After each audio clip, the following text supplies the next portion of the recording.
My name is Brooke, and this is my story.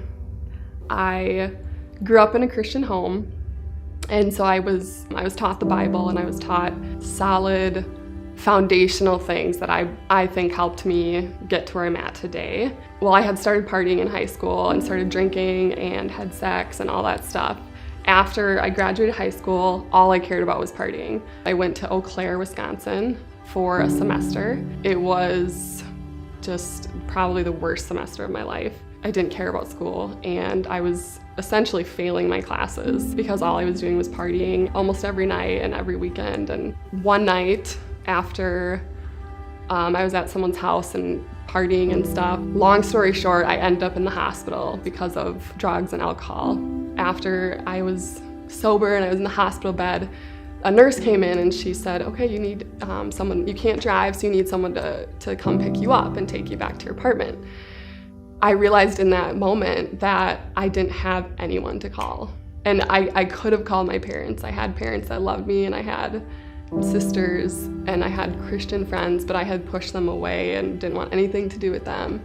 And so it kind of hit me that I was like, oh, I have no friends. I have no one to call. And when you're partying and stuff, you have friends, but they're not actually friends. They don't actually care about you, and they don't really know the real you because all you're doing is partying together. I ended up calling a girl who I had just partied with, and I just met like a couple weeks before, and she was the only one that I thought maybe she had a car and she would come get me.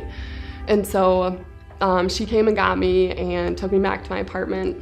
That was where I realized I'm all alone, and I really have my parents don't know what happened. I have no friends, and I just felt super depressed and empty and lonely, and was just like, okay, I need to change. Something has to change in my life.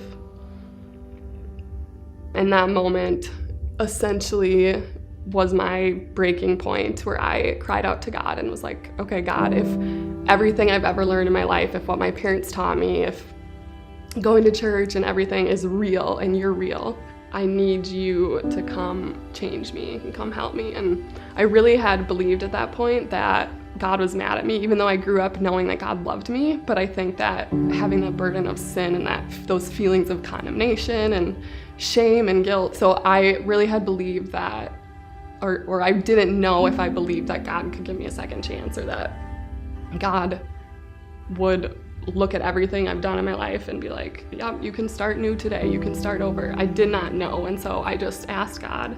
I said, okay, God, if you're real, then just come. I'll do whatever you want me to for the rest of my life.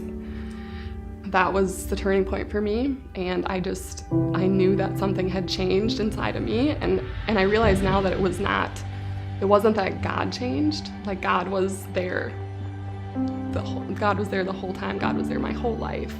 But it was that my posture toward God, my heart had changed towards him. I think the number one thing for me was just the peace of God that drinking and everything else cannot give you, because when you wake up the next morning, you don't have peace.